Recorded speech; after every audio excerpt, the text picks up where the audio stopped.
잘 지냈나요? 2020학년도 제2학기 한국현대소설의 작과 현장 세 번째 강의 시작하겠습니다. 오늘은 화산도 3장과 4장입니다. 오늘이 9월 21일 월요일입니다. 지금 강의 녹화하고 있는 시간이요. 햇살이 눈부십니다. 이 강의 녹화를 마치고 산책을 나가려고 하는데 마음이 급해서인지 이 프로그램이 자꾸 다운이 돼요. 강의 녹화하는데 곰캠이라는 프로그램을 사용하는데 두 번째 다운이 돼서 다시 하고 있습니다. 속상해 죽겠어요. 어쩌겠습니까? 아쉬운 대로 하나씩 하나씩 달래가면서 고쳐가면서 써야지. 그죠? 자, 출석부터 짧게 부를게요. 정다산, 송혜정 군은 휴학했지. 민동후, 잘 다녀왔죠. 박서영, 서하진, 송하연. 잘 들리나요? 지금 마이크를 사용해서 하는데 이 내장 마이크가 아니라 잘 들리는지 모르겠네요. 이담혜, 주호영. 호영씨 댓글 잘 달아주세요. 잘 하면서 왜 그러나 모르겠네. 보고 싶어요, 댓글. 강혜린, 김하은, 고은석, 김성호. 성호씨는 책 쓰다듬지만 말고 천천히 다 읽어야 됩니다. 구한울, 유경민, 한치웅. 치웅씨는 아직도 내가 못 봤어요. 중국에서 안 돌아왔나. 최동영, 최경민, 김세빈, 정원석, 김진현, 이성은. 원석씨 직장 다니고 있다고요? 직장 다니면서 학업을 병행하고 있나요? 대단합니다. 그리고 진현씨 잘 따라오고 있죠? 소설 읽는 거 미뤄두지 않기 바랍니다. 이번 학기 다 우리 더불어 함께 마칠 수 있도록 각별히 마음 써주기 바랍니다. 여러분들은 화산도를 향해 나아가는 아방가르드이자 전사들입니다. 문학과 역사를 탐사하러 가는 모험가들이기도 하고요. 조금씩 힘이 빠지고 지치고 하더라도 스스로 부추기면서 한 걸음 한 걸음 나아가기 바랍니다. 나는 그런 여러분들의 변함없는 동지이자 이 후원자가 될 예정입니다. 이 작가가 이 어마어마한 작품을 쓰는데 투자했을 그 시간, 공력, 그 고민, 육체적인 고통들 한번 떠올려 보십시오. 그리고 그 사상적인 모색들. 그리고 보면은 책값도 그렇게 아깝지가 않고요. 그리고 책을 읽는 게 힘겹지도 않을 거예요. 이 텍스트가 내 손에 와 닿기까지 그 여정들을 역으로 한번 추적해 들어가 보세요. 어떤 그 프로세스를 거쳐서 이 작품이 생산됐고, 그리고 번역을 거쳐서 나에게까지 이르게 됐는지, 그 귀한 인연들을 생각하노라면 책을 읽는 게 더욱 각별하게 와닿죠. 그래서 좋은 책을 만나야 됩니다. 사람도 그렇잖아요. 정말 이상한 사람, 말도 안 되는 사람 만나고 난 후에는 후회가 깊게 따르게 되죠. 깊은 후회가 따르죠. 내가 왜 이런 짓을 하나? 비슷합니다. 책을 읽는 것도 그렇죠. 시시껄렁한 책이야 뭐 쉽게 접할 수 있고 쉽게 만날 수도 있습니다. 근데 어려운 책들, 저 깊은 곳에 무수한 의미의 광맥을 감추고 있는 책들은 탐사하기 어려워서 그렇지, 그 탐사의 여정을 마치고 났을 때 우리에게 찾아오는 그 뭐랄까요? 선물은 이루 말로 표현할 수가 없죠. 힘들더라도 천천히 뚜벅뚜벅 걸어가기 바랍니다. 이제 2권, 3권쯤 마무리가 되면은 뭐 뭐랄까 끝까지 나아가는데 별 어려움이 없을 겁니다. 이 비행기가 이 서울공항에서 평택 미군 부대 가는 그 헬기예요. 하루에 두세 번씩 소리를 듣는데 화가 나 죽겠어. 도청에 걸려있는 성조기를 보는 느낌이에요.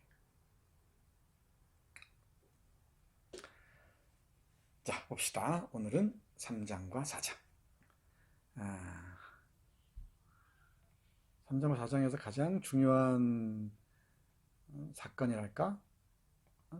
에피소드는 제사죠. 제사. 이방근과 이유원의 생모, 어머니의 제사입니다. 시간은 1948년 3월 1일부터 3월 15일까지입니다. 불과 4일 동안 일어난 일들을 담고 있습니다. 불과라 그랬는데 불과가 아니라 1시간 동안 일어난 일만 가지고도 한 권의 책을 쓸 수도 있죠. 이 화산도는 비교적 짧은 시간 안에 일어난 일들을 촘촘히 쓰고 있다는 점은 내가 여러 차례 얘기를 했습니다. 제 3장에는 이방근과 이유원, 익숙하죠? 처음엔 낯설었는데 이제 익숙해질 겁니다. 그리고 서서히 이방근의 이 성격이랄까, 사람의 됨됨이, 사고방식, 행동 양식 등등이 구체적으로 드러날 겁니다. 이유원도 그렇고요. 음악을 공부하고 있습니다. 서울에서. 박산봉, 남해자동차 운전수. 남해자동차는 이태수, 이방근의 아버지의 소유죠. 양준호, 군정청 통역관이었는데 좀 제주도 지사의 비서관이 되기 직전입니다. 남승지가 있고요. 흰둥이가 있습니다. 흰둥이는 이 의원이 목포에서 데리고 온 고양이입니다. 근데 이 고양이 한 마리가 있으면은 얘기가 많이 달라지죠. 여러분 집에서 그렇잖아요. 강아지나 고양이, 반려동물이 있으면은 분위기가 많이 달라지죠. 고양이나 강아지를 매개로 해서 이야기를 풀어가기도 하고요. 긴장된 분위기를 누그러뜨리기도 하고, 그렇죠? 그 역할입니다. 흰둥이. 또 흰둥이가 의미하는 바가 무엇인지도 찾아보기 바랍니다. 중요한 그 에피소드랄까, 그 이야기는 이유원의 귀향. 이유원이 이제 어머니 제사를 치르려고 서울에서 제주로 돌아옵니다. 그리고 이방근의 산책에 대해서는 나중에 집중적으로 1시간을 통째로 내서 한번 얘기할 때가 있을 겁니다. 지난 강의 때 봤던 그 지도, 나눠줬던 지도 있죠? 지도 보면서 걸어가면서 한번 찾아보세요. 산책과 사상, 대단히 중요한 연관성이 있습니다. 산책의 과정에서 많은 생각들을 떠올리죠. 그리고 그 산책 과정에 떠올리는 생각들, 사고의 흐름들을 통해서 우리는 그 서사의 큰 그 길을 잡아갈 수가 있습니다. 그리고 명선관에 들르죠. 예, 명선관은 이방근의 단골 요리집입니다. 여기에 명선이라는 이 마담과 단선이라는 여성이 있습니다. 잘 보세요.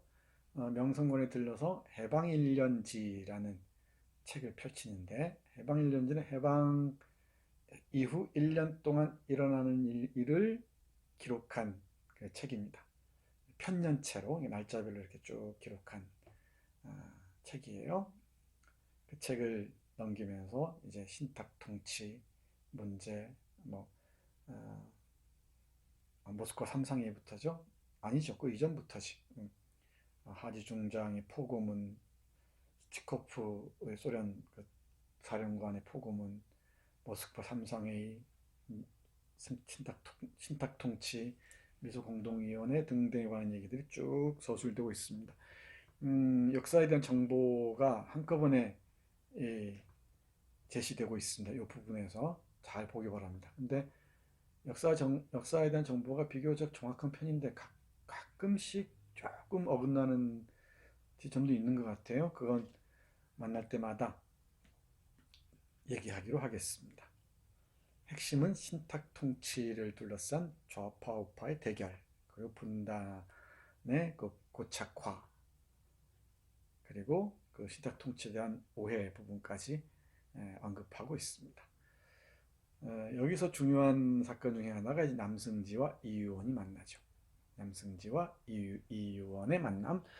우리 이방근은 이 1권부터 1장부터 유달현을 만나죠. 이 유달현이 찾아와서 무장봉기가 있을 거라고 똥겨주잖아요. 똥기란 말은 우리 표준어입니다. 표준어. 이 똥기다.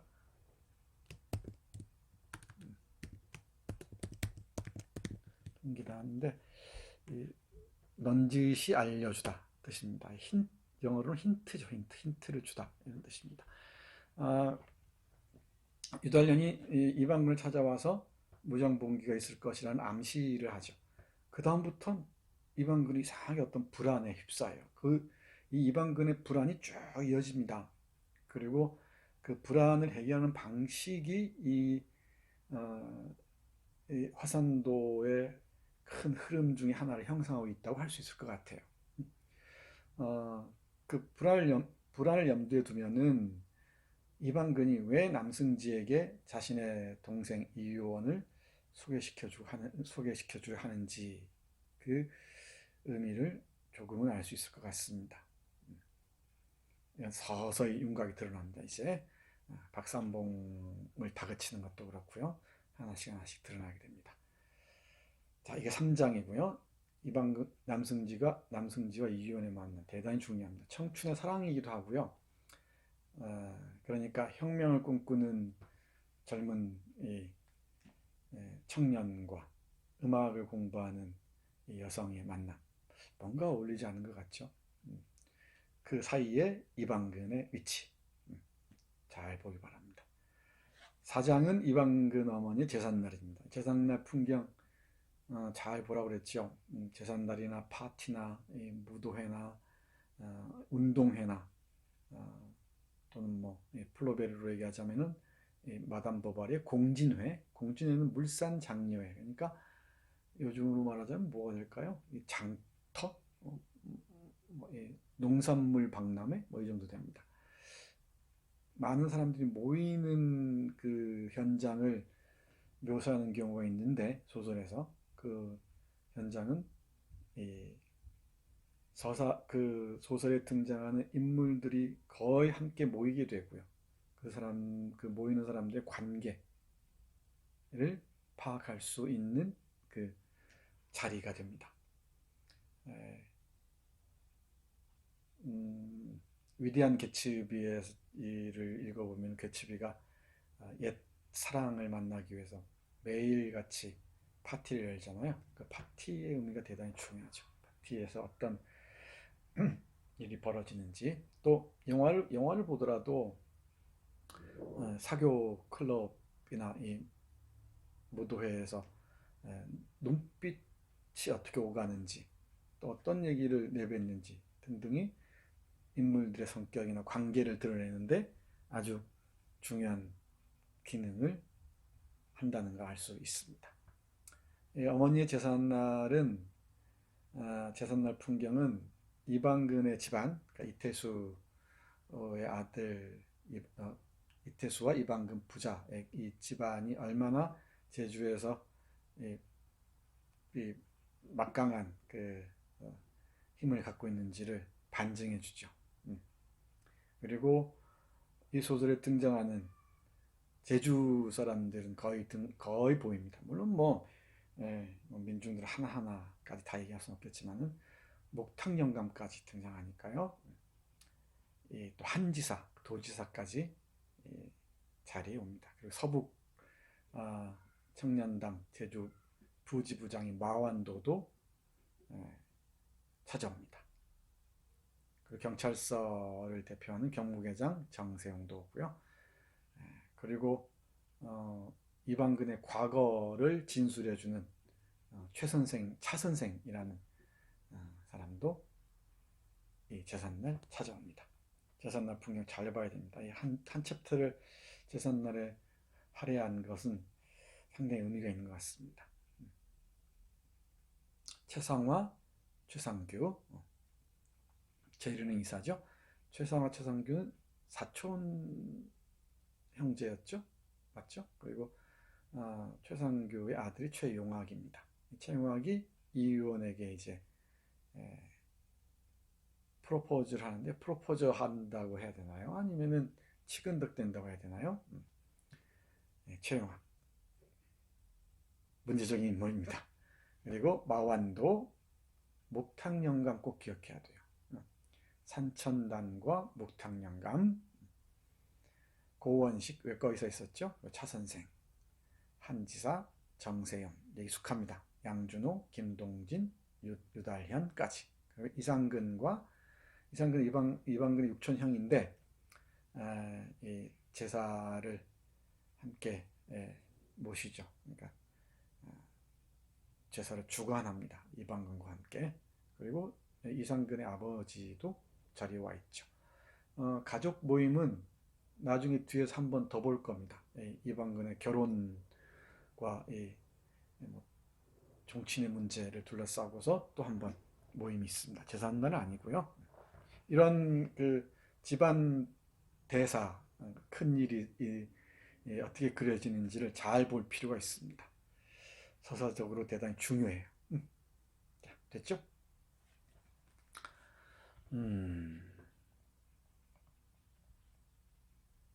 다음 페이지 봅시다.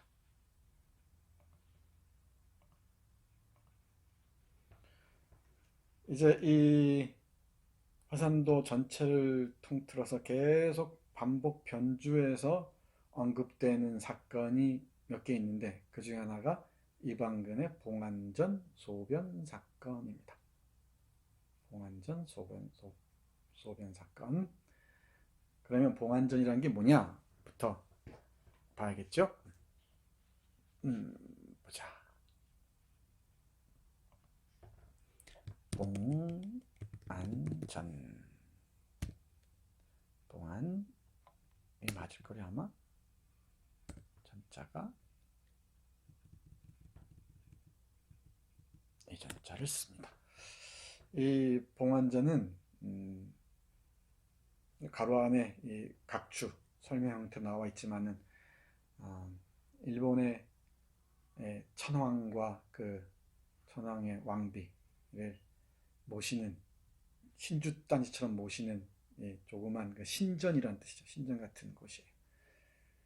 일본의 근대는 대단히 문제적이고 참 해석하기가 여러 가지로 어렵습니다. 말 나온 김에 잠깐만 얘기하면은 일본 근대는 이 메이지 유신과 함께 시작돼요. 메이지 유신 이게 1868년. 이 메이지 유시는 명치라고 하는데, 메이지 유시는 기존의 봉건제 쇼군 중심, 장군이라고 그러죠. 쇼군을 중심으로 일본 각 지역이 이 다이묘, 영주들로 나뉘어 있는 봉건제 시스템이었지. 270여 개라고 하나요? 다 이렇게 분리되어 있었습니다. 쇼군이 있고 다이묘가 있는 아주 복잡한 그 사정이 있는데 설명하지 않겠습니다. 그런 봉건제 시스템에서 천황 중심의 예, 절대 왕제로 전환한 겁니다. 그러니까 교토 구석에 박혀 있던 천황이라는 신적인 존재를 불러내서 정면에 내세우고 그 뒤에서 이제 정치가와 군벌들, 사츠마 조슈 쪽의 군벌들이 조종하는 형태죠.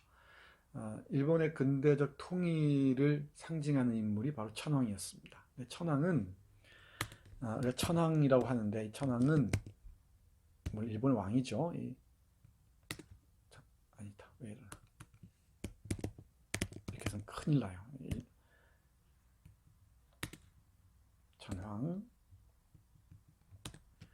천황은 정치적인 그 수장, 정치적인 최고 권력일 뿐만 아니고, 일본의 종교가 신토잖아, 신토. 일본인들이 가장 많이 믿는 종교가 신도예요, 신도. 이걸 신토라고 있죠. 신토라고 있습니다. 신의 길이란 뜻이에요. 대단히 그 현세를 찬양하는 종교입니다. 내세 사상이 없는 종교예요. 신토라는 종교가 있는데, 신토라는 종교의 모든 의식을 주재하는 대표자가 바로 그 천황입니다. 그러니까 종교적 사제이기도 해요, 천황. 묘하죠. 근대라는 게 대단히 합리적이고 이성적인 정치적 사고 위에서 건설되는데, 일본은 이 신도라는 종교의 제사장인 천황을 현인신이라고 하죠. 현인신, 사람의 모습으로 드러난 신이라고 추앙하면서 정치의 대표자로 내세웁니다. 대단히 비합리적이에요. 대단히 비합리적인 라고 아니할 수 없습니다. 현인신을 이렇게 쓰는데 왜 안 나오는 모르겠네.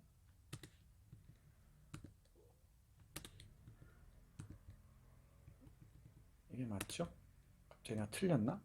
이걸 쓰나? 이걸 쓰나요? 인간으로 나타난 신? 이럴 때가 있지. 신과 동격이야.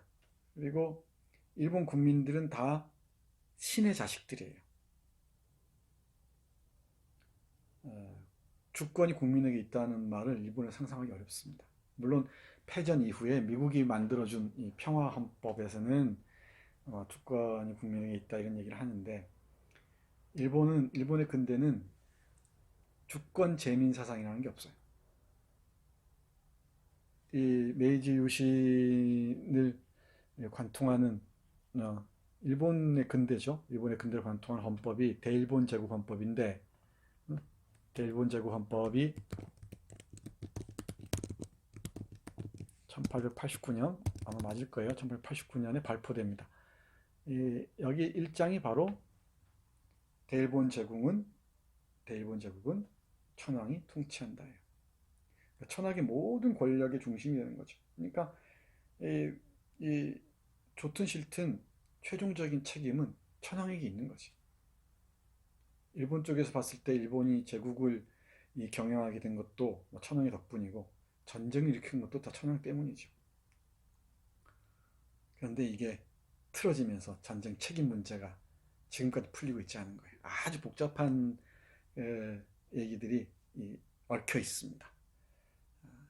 밤새 얘기해도 모자랄 거예요, 얘기는. 근데 여기서 이 정도만 알아두세요. 일본이라는 근대 국가, 이 당시는 대일본 제국이라고 불렀어요. 대일본 제국의 중심에 놓인 존재가 바로 천황이라는 반신반인과 같은 사람입니다. 신적인 존재, 신적인 존재. 그러니까 천황은 누구도 이, 이 불경한 일을 저지를 수 없는 신과 같은 존재예요. 천황에 대해서 불경한 마음을 품기만 해도 그건 대역죄라고 해서 무시무시한 처벌을 받게 되죠. 그럴진데 이렇게 그 천황의 그 사진을 모신 어진영이라고 했어요. 사진을 어진영이라고 했습니다. 천황의 사진을 어진영. 진영이란 말이 사진이란 뜻인데 좀 좁나 이게? 진영이란 말 있죠? 진영이란 말 사진이란 뜻인데 이 어자를 붙여서 이 어가 붙으면은 왕과 왕실과 관련돼요. 그래서 이 진영이란 말은 사진이란 뜻이에요. 그러니까 천황 폐하의 사진이란 뜻이지. 이걸 곳곳에 모든 기관에 다 붙여놓습니다. 그리고 다 신주단지처럼 모셔야 했죠. 근데 또 비행기야, 또 비행기.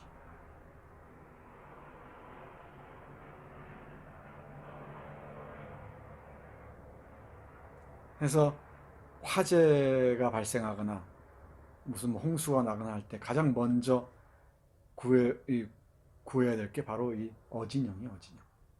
이게 신주단지예요. 합리적인 인간들이 이런 그 주술적인 이야기를 믿음의 근거로 삼는다는 게 참 희한하지 않아요?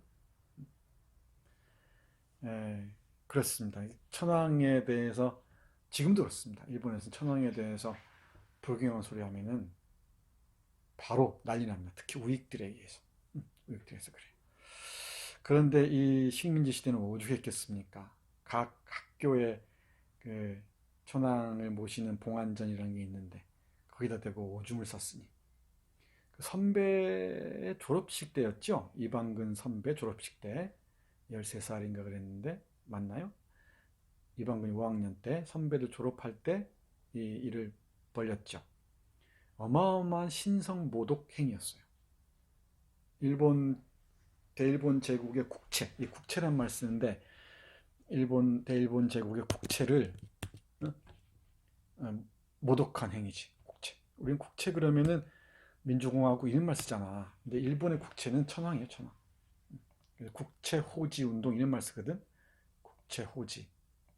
예. 국채 호지 이런 말 쓰는데 이렇게 써요.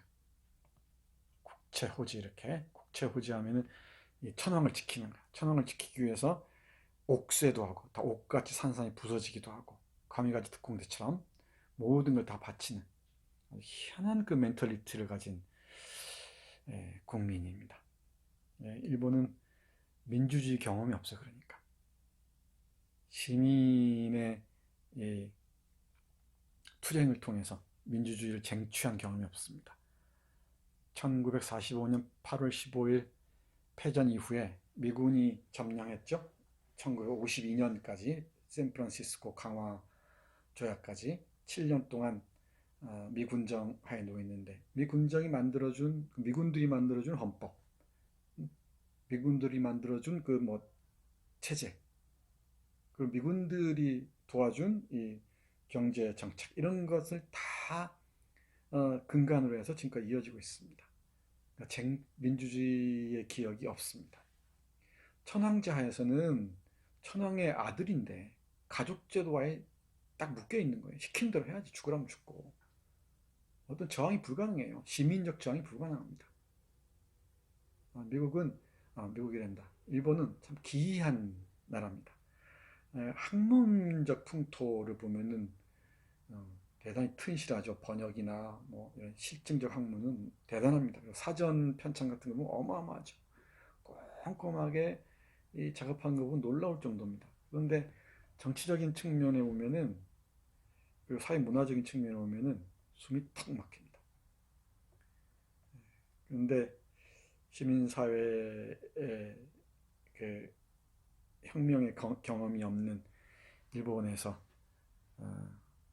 합리적인 사고를 가지고 살아간다는 게 쉬운 일 아니죠. 일본을 오랫동안 공부했는데 지금도 공부하고 있고 참 이래저래 이해하기 어려운 나라입니다. 더군다나 요즘은 일본의 극우 세력들이 권력을 장악한 지 오래됐죠. 아베에서 스가로 이어지고 있는데 걱정이 태산 같아요.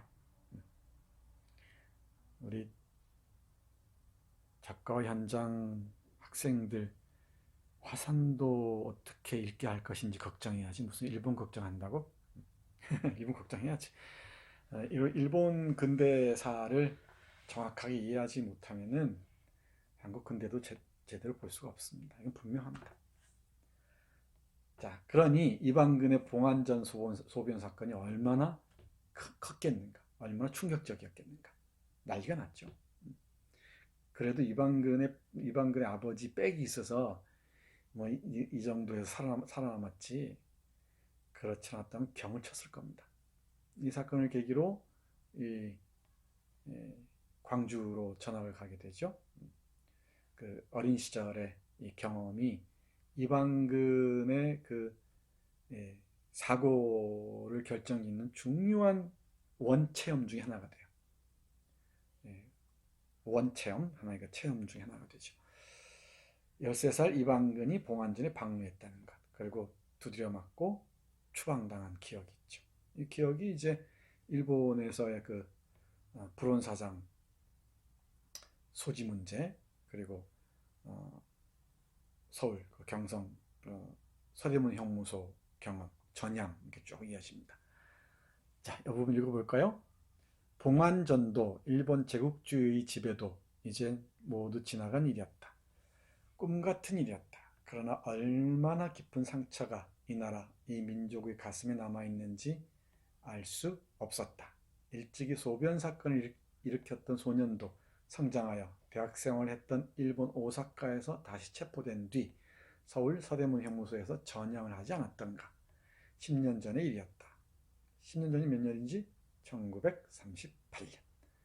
때가 한참 총력전 체제로 접어들 때예요. 일본이 중일전쟁을 일으킨 게 1939년 맞죠? 39년 9월인가 7월인가 9.18인가 77인가 자꾸 헷갈려요. 만주사변하고 확인해 보세요. 1937년 9월 18일이 맞을 겁니다. 아니면 7월 7일. 예. 중일전쟁을 일으키면서 총력전 체제라는 것으로 접어들어요. 예. 따라해 보세요. 총력전 체제. 다 들어야 됩니다. 이 총력전 체제는 전쟁을 수행하는 데 있어서 이제 전방에서 군인들만 이 전쟁에 참여하는 게 아니고 후방에 있는 모든 인민들이 다 전쟁을 수행한다는 그 전쟁 이론입니다. 체제를 일컫습니다. 총력전 체제. 1차 세계대전 때 제시가 됐어요. 후방도 전후방 구분이 없다는 것이지. 이 총력전 체제에서 늘 강조되는 게 세 가지입니다. 총동원이 총동원. 총동원해야 되는데 뭘 총동원하는? 총동원 체제 또는 총력전 체제이래요. 총동원하는데 뭘 총동원하느냐? 전쟁을 수행하려면은 일단 물자를 총동원해야지. 물건들을. 그리고 인력, 뭐 군인이든 아니면 군부든 아니면 이 노동자든 이 인력을 총동원해야 돼. 그 다음 중요한 게 사상을 동원해야 돼요. 사상. 뭘 동원한다고? 사상. 생각을 동원해야 돼요. 모든 사람들 애국심으로 똘똘 뭉치게 합니다. 이게 전쟁 광기죠. 이 물자와 인력 동원이라는 건 알 것 같은데 이 사상 동원이라는 말에 주목해야 됩니다. 그러니까 전쟁을 다 옹호하고 지원하고 후원하도록 다 길들이는 거지. 어릴 때부터. 그리고 말 안 들으면 응징을 하는 거죠. 갖가지 방법을 통해서. 이 총력전 체제 하에서 사상동과 관련해서 일본 제국주의가 수행하는 작업이 뭐냐면은 문학자나 지식인들의 사상을 다 전향시키려고 합니다. 전향. 여기 전향이란 말 나오죠? 돌려 세우는 거예요. 대단히 중요합니다. 전향이란 말. 오늘 얘기를 많이 하네요. 전향. 따라해보세요. 전향. 전향. 이렇게 씁니다. 누구야? 따라하는 소리가 전혀 안 들리네. 세빈 씨. 응? 전향 따라해야 돼. 한자리 이렇게 써요. 그리고 또 누구야? 혜린 씨는 응? 따라했지? 전향 텐코라고 번역하는데 원래는 종교에서 쓰는 말입니다. 컨버전이라고 그러는데 컨버전 종교 뭐 기독교에서 불교로 종교 개종하는 거죠. 개종할 때 이 컨버전이라는 말을 씁니다. 맞나 모르겠네.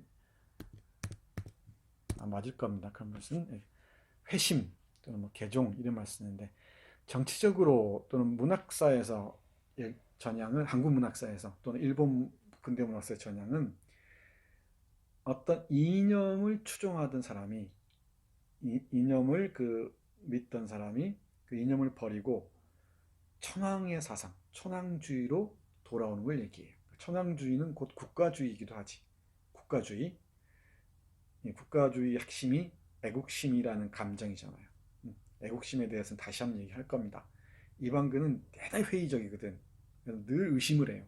혁명에 대해서도 의심을 하고 국가에 대해서도 의심을 하고 애국에 대해서도 의심을 합니다. 오늘따라 비행기 소리 너무 많이 들리네. 언제 저 저주의 소리를 듣지 않고 살 수 있을지. 내가 몇 년 전에 오키나와에 갔는데 말이야.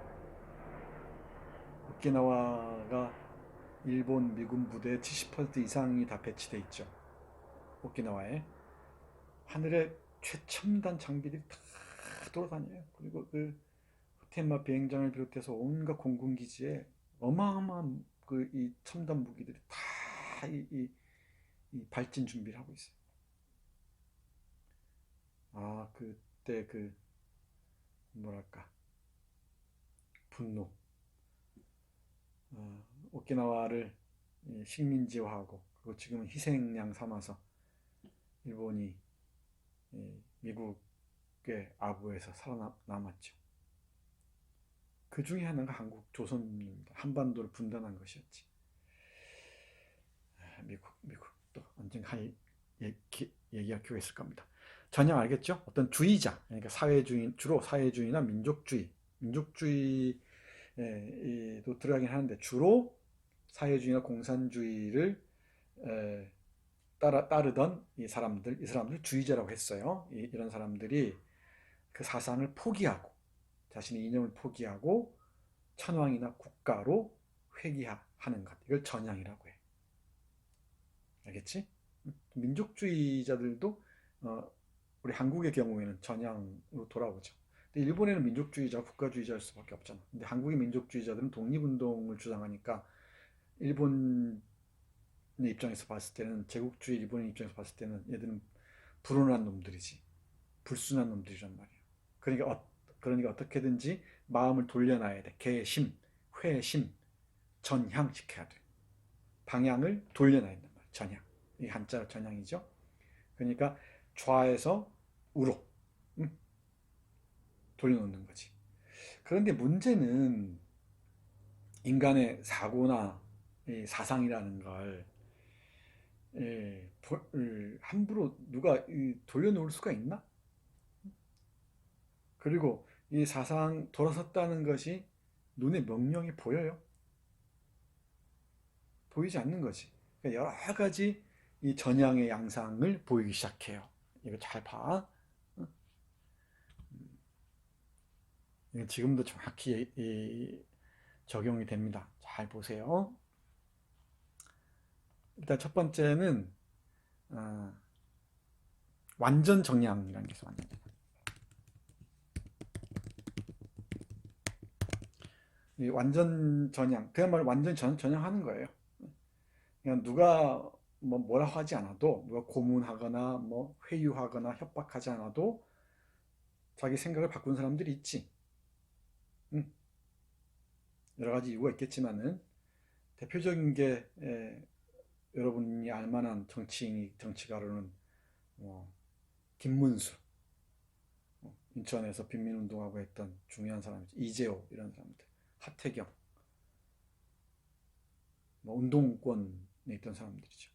음, 그리고 사회주의를 얘기했던 많은 사람들, 뭐 조국 이런 사람들도 그렇죠. 지금 어떤지 모르겠지만 아무튼 이 사상을 완전히 이 어, 바꾼 사람들이 있습니다.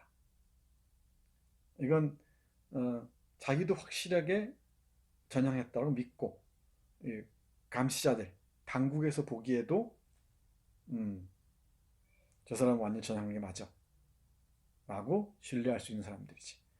이 사람들이 무섭습니다. 우리 예를 들면은 이번에 강남에서 국회의원 된 그 탈북 정치인 있잖아요. 외교관. 그 사람 완전 전향일까 아닐까. 그래서 이 전향자들은 자신들의 과거의 이력을 은폐하기 위해서 더욱더 뭐랄까요, 예, 광적인 모습으로 전향을 증명하려고 합니다. 흔히 볼 수 있어요. 이런 사례들. 우리 소설에서는 유달리안이 그렇습니다. 잘 봐야 됩니다. 그리고 완전 전향이 있고 위장 전향이라는 게 있을 수 있어요. 위장 전향. 어디 갔나? 그러니까 전향한 걸 위장하는 거야. 내가 전향했는지 안 했는지 뭐 알게 뭐야. 내 머릿속에 있는 건데 그건. 그러니까 네가 그렇게 나를 힘들게 하고 꼭 내가 이게 돌아서길 바란다면은 그리고 내 삶에 해코지를 하지 않는다는 조건으로 전향하지 뭐. 그래서 이 마지못해 전향하는 포즈를 취하죠. 포즈가 중요합니다. 포즈를 취하는데 실상 사상의 전환이라는 게 그렇게 완전히 이루어지는 게 아니지. 이런 사람들은 교묘한 방식으로 이제 글을 쓰거나 예술 행위를 하죠. 위장 전향이 있고, 그다음에 미전향이 있습니다. 미전향, 완전 전향하지 않는 사람들이죠. 어떤 그 고문, 압박, 회유, 억압에도 전향하지 않는 사람들입니다.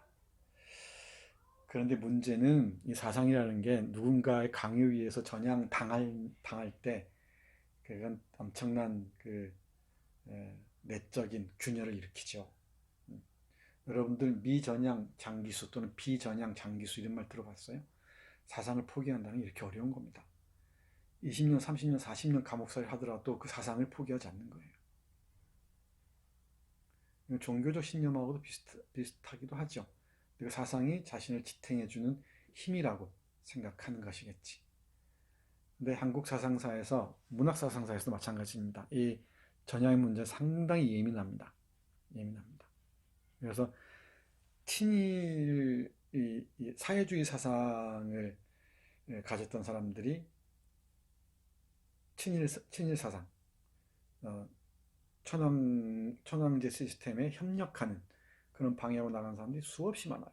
그 민족주의 사상에 입각해서 행동하고 글을 썼던 사람들이 또 대일본 제국으로 딱 돌아서는 사람들이 많지. 그런데 그 사람들이 많은 글을 쓴단 말이야. 근데 그게 진짜 전향해서 쓴 것인지 위장 전향해서 쓴 것인지 분별하기가 어려워요. 감별하기가 보통 어려운 게 아닙니다. 그래서 작은 차이가 어마어마한 의미를 만들어내는 거지. 그런데 해방 이후에 또다시 반전이 일어나죠. 분단이 되면서 투쟁이 명료해지지.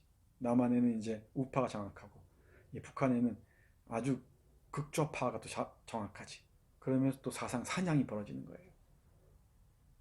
이 비극이 이때 다 벌어져 있대. 그리고 그게 지금까지 이어지는 거야.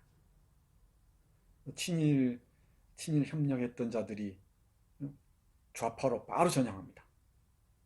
전향이지. 그랬다가 좌파가 서서히 무력해지는 것 같으니까 아닌 게 비요 하면서 바로 또 반공으로 돌아서요. 또는 이 친일 협력하던 수많은 그 조선인들이 이승만의 보호하에 미 군정의 이 보살핌 아래 바로 반공으로 바꿔치기를 하지. 반공산주의로. 이 사상의 이 출렁임들 잘 보기 바랍니다. 전향.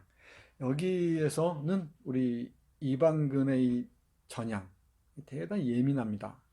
대단히 예민하게 이방근을 괴롭혀요. 전향을 했다는 것. 다시는 사상과 관련된 일을 하지 않겠다는 것. 그런데도 우리 이제 나중에 뒤에서 나오겠지만은 이방근이 해방 후에 자신의 돈을 그 등대사에 전달하고 그러죠. 좌파 잡지란 말이야. 근데 이 전향의 기억은 한 사람을 근본적으로 뒤흔들 수가 있습니다. 그렇게 쉽게 사람의 생각이라는 게 바뀌는 게 아니거든. 다양한 생각들이 접속하면서 큰 흐름을 만들어 가죠. 그리고 자신의 청춘 시절에, 젊은 시절에 저항의 거점이었던 이념을 포기하고 이 제도적인 방향으로 돌아선다는 게 굴욕이나 오욕의 흔적으로 남을 수밖에 없었겠지. 이런 사례들 많아요. 전향 나중에 또 구체적인 문장을 만나면 설명하겠습니다. 몇 번에 걸쳐서 얘기해야 됩니다. 10년 전의 일이었다. 옥중에서의 각혈, 폐결핵, 보석, 일체의 불온사상운동에 관계하지 않겠다는 전향 의사의 표명. 이 불온사상이란 일본 제국이 봤을 때 불온사상이겠죠. 좌파의 그 독립운동이든 아니면 사상운동이든 아니면 계급 해방운동이든 이 제국주의 지배자들의 입장에서 보면은 정확하게 불온사상이었겠죠. 근데 이게 해방이 되면 이제 일본 제국주의가 불온사상으로 간주했던 불온사상을 이승만 정권도 그대로 불온사상을 간주해요. 제국 일제강점기의 치안유지법이 1948년 12월이죠. 이승만이 여순 사건 이후에 반공법으로 바꾸지. 지금의 국가보안법이에요. 이 빨갱이가 이렇게 탄생하는 겁니다. 다시. 네. 고민이 많아야 됩니다. 고민이. 정리하자면 일본 제국주의자들이 불온하게 간주했던 사람들이 해방된 나라 대한민국에서 다시 불온한 사람으로 낙인 찍히지. 그 사람들이 이 전쟁 통해 한국전쟁 통해 보도연맹 사건에서 대량 학살당하고 그렇습니다. 무시무시한 일이 벌어져요. 무시무시한 일. 이 보도연맹 사건은 우리 4학년 과목인 한국문학 그 특강에서 이호철 소시민 얘기하면서 했어요. 한번 오가면서 들어보세요. 그리고 듣기 힘들거든 보도연맹 사건 한번 찾아보세요. 이런 거 자꾸 여러분들이 익숙해져야 됩니다. 그리고 화산도에도 나와요. 이 얘기가. 나오니까 찾아서 보기 바랍니다. 구체적인 설명은 하지 않겠습니다. 자, 전향 의사의 표명 생각하고 싶지 않았다. 됐죠? 그러니까 어린 독립운동가로 출발했지. 어린 시절부터 이방근. 그리고 청년 시절에도 오사카에서까지. 그런데 전향했단 말이야. 그게 얼마나 깊은 상처로 남았겠는가. 됐죠? 이방근의 소변 사건 이런 의미가 있습니다. 좀 쉬었다 할까? 물 한 잔 마시고. 오케이?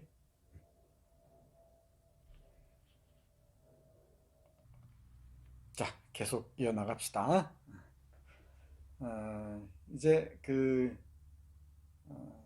소설에 묘사된 풍경을 어떻게 봐야 할지 얘기 좀 해보겠습니다. 예, 지나가듯이 얘기하는 예, 부분들도 좀 눈여겨봐야 돼요.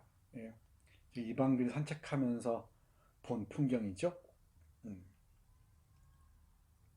어떤 분위기인지 한번 보죠. 남문 거리로 들어서자 전봇대나 민가의 판자벽에 붙어있는 오구 총선거 절대 지지라든가, 처음에 시작할 땐 이 유엔 소총 회의에서 결정될 때는 5월 9일로 잡았다 그래 날을. 네, 나중에 하루 연기돼서 5월 10일로 바뀌었죠. 그래서 50 총선거 이러지, 단독 선거가. 이런 거 다 알아둬야 돼.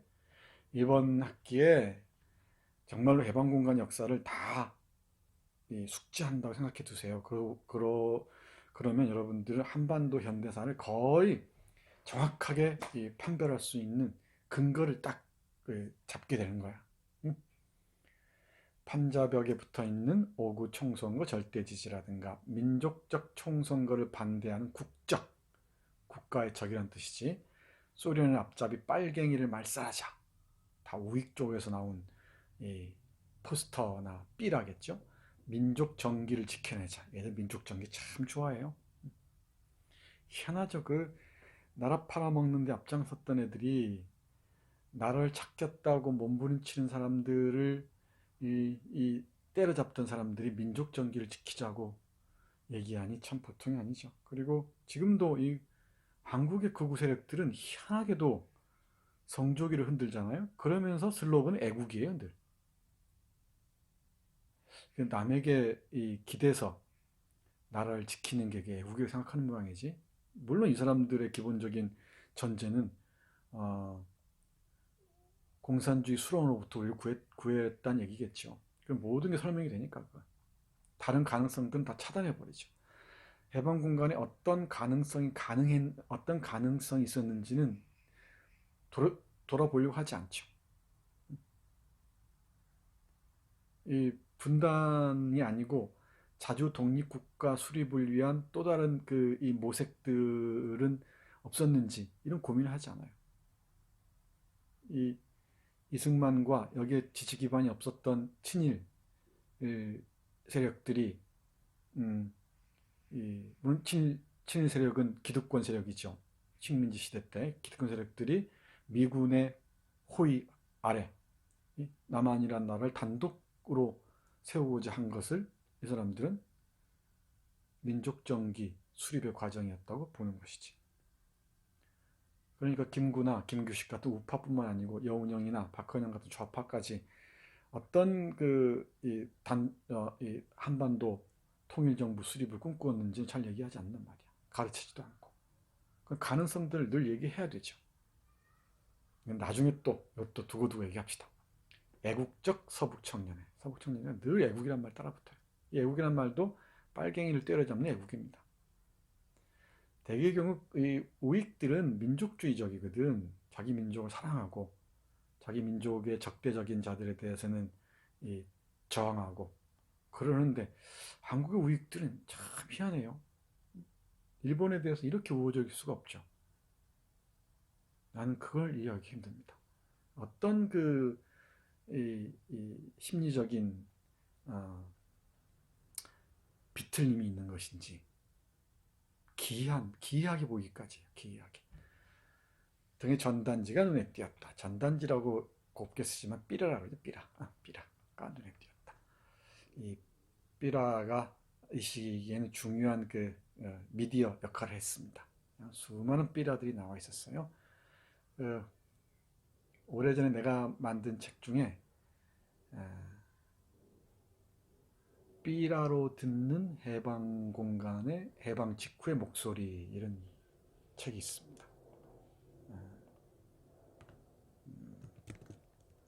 다시 삐라로 듣는 해방 직후의 목소리. 이거 그 해방 직후에 뿌려졌던 그 삐라들을 모아놓은 건데, 어, 어떤 그 유명한 컬렉터가 모은 삐라들을 내가 쭉 편집하고 해독해서 책으로 펴낸 겁니다.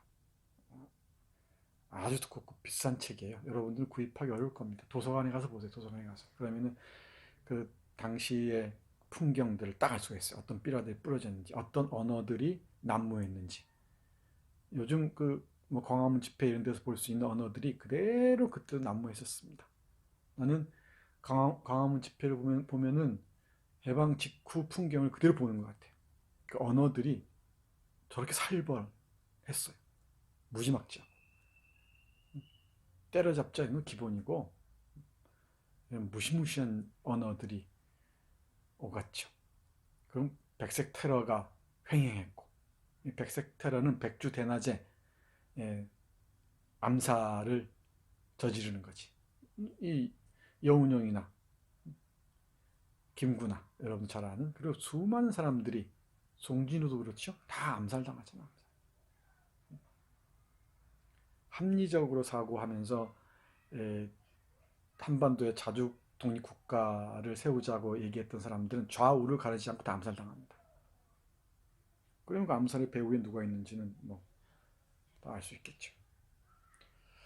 자, 이런 풍경들 잘 보세요. 그리고 그는 가로등에 비친 판자벽에 붙은 가로등에 비친 판자벽에 붙인 포스트 앞에 멈춰섰다. 포스터겠지. 포스트가 아닌데 포스트라고 썼어요. 한동안 서 있다가 서툰 붓글씨로 험하게 쓴 검은 글자를 바라보던 시선을 자신에게로 돌렸다. 이런 식이죠. 늘 이방근은 외부의 사물이든 풍경이든 사람이든 이런 밖으로 시선이 향하다가도 안으로 들어오죠. 이렇게. 또 남의 얘기를 듣다가도 자기 목소리, 자기 내면의 목소리에 귀를 기울이고. 그래서 이 소설이 조금 어렵다 그랬잖아. 이 이방근의 내면의 모습들이 다양한 방식으로 드러나기 때문에, 다양한 그 맥락에서 드러나기 때문에 어려워하지 마세요. 차근히 읽으면 됩니다. 자기 마음에 있는 파동을 확인해 보았다 이랬지. 자기 마음에 있는 파동. 늘 우리 이방근은 이런 식입니다. 포스터를 보고 있다가 자기 마음에 있는 파동으로 돌아오죠. 늘 자기 반성적이에요.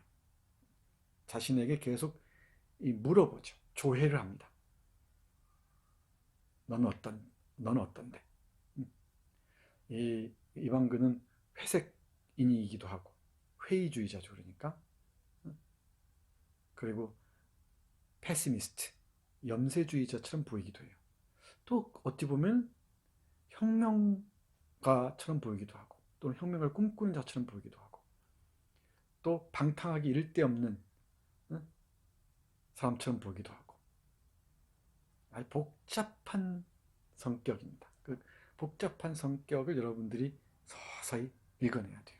그 여러분 안에 성격의 구성은 어떤지 만약에 따져본다면은 그것도 찾아보는 게 좋겠지.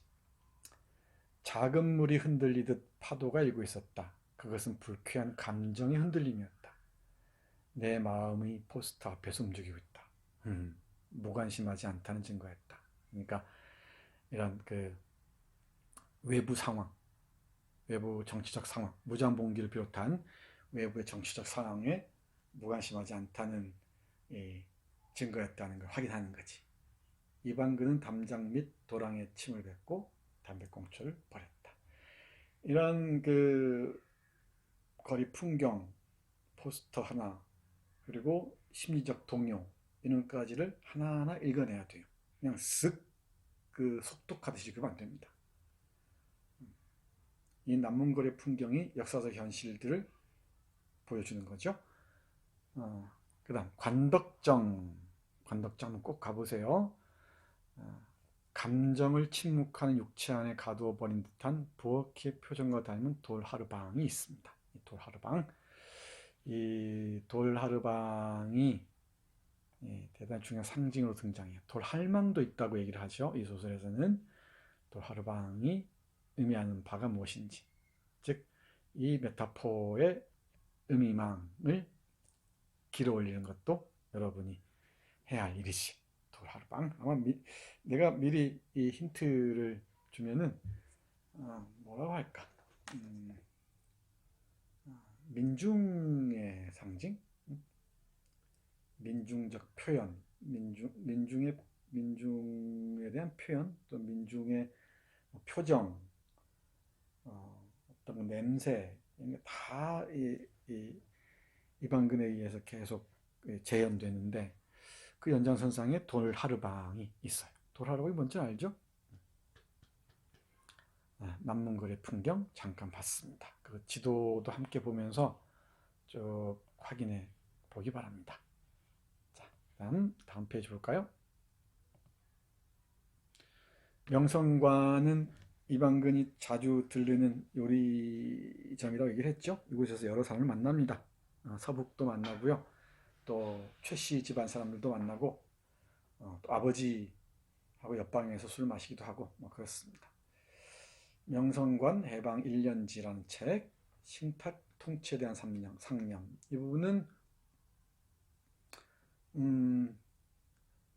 줌을 통한 화상 강의를 하면서 얘기를 했어요.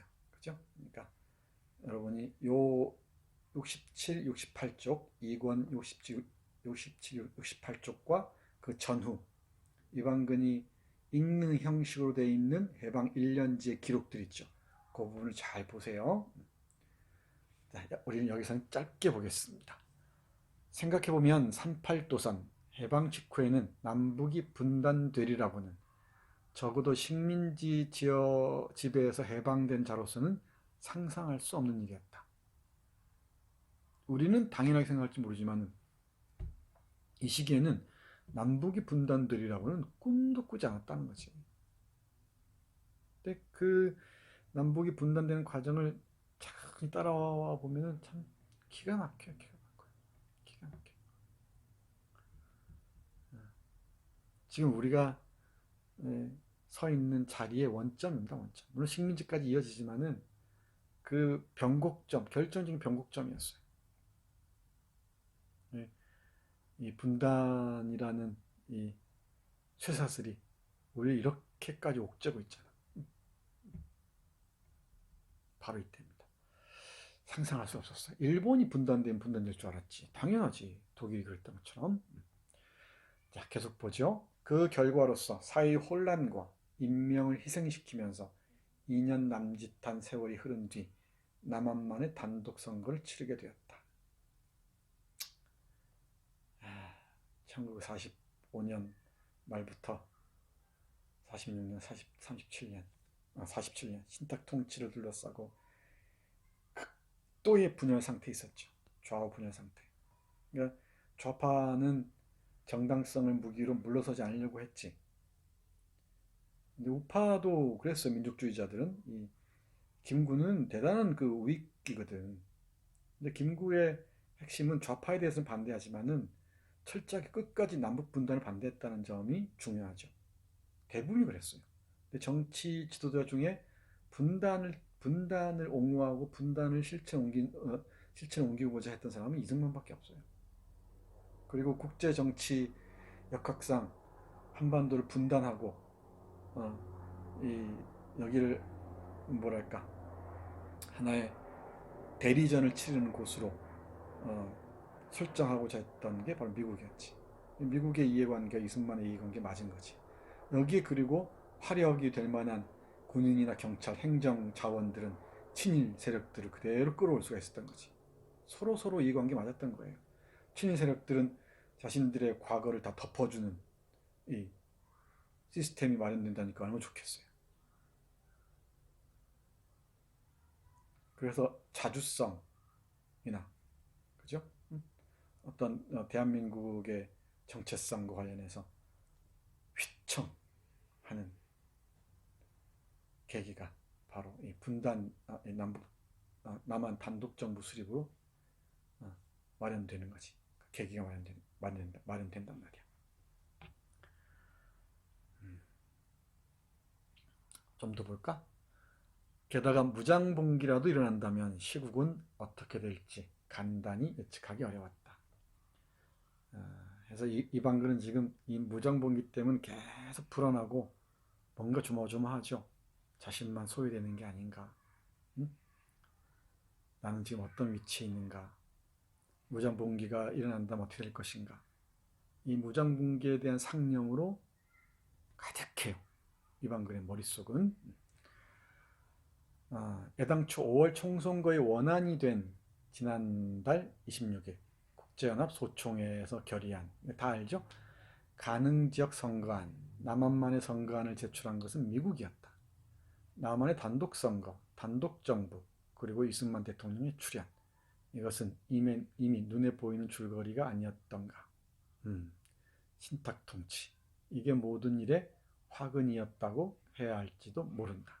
그런데 신탁통치가 모든 일의 화근이었다기보다는 신탁통치에 대한 오해가 모든 일의 화근이었고, 좀 더 들어가면은 이 오해를 조장한 언론과 그 세력들이 화근이었다고 봐야겠지. 정확히 얘기하자면. 신탁통치 그 영문안을 보고 그러면은 정말 너무너무 아까워요. 신탁통치를 받아들여서 최대한 5년, up to 5 years라고 했지. 최대한 5년, 2년이든 3년이든 4년이든 5년이든 5년 동안 국제 강대국의 감시. 여기는 뭐 소련도 있고 중국도 있고 미국도 있고, 그러니까 일본은 당연히 빠지죠. 그 강대국도 영국도 있고, 그러니까 강대국의 감시하에 이 정치적인 그 뭐랄까 권력을 창출해 나가는 과정들을 추진해 나가고,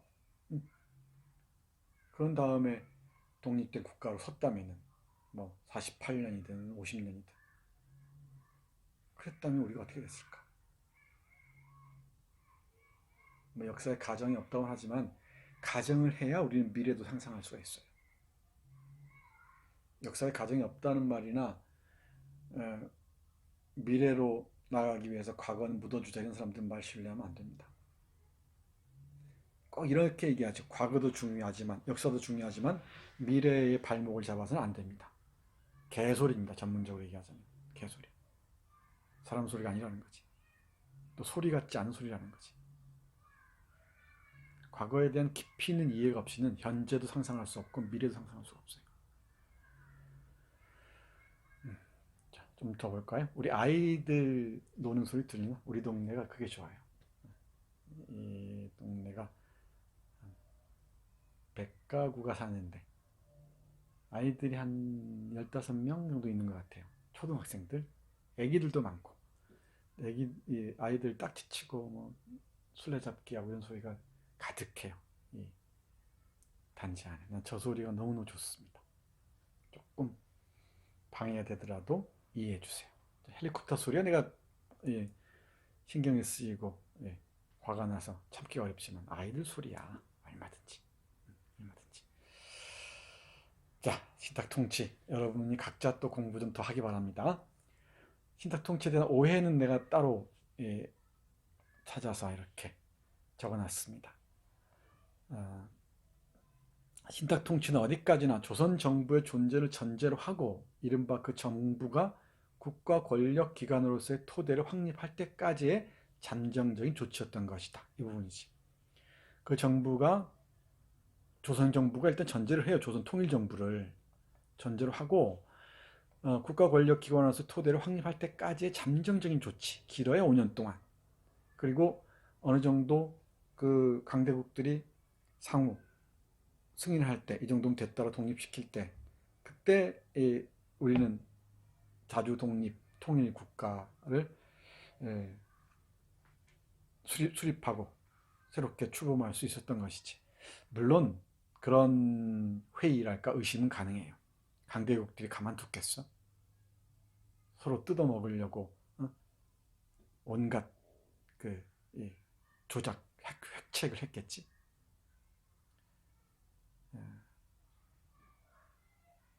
뭐 국제관계 외교에서 윤리를 얘기하는 것은 순진한 발상인지도 몰라요.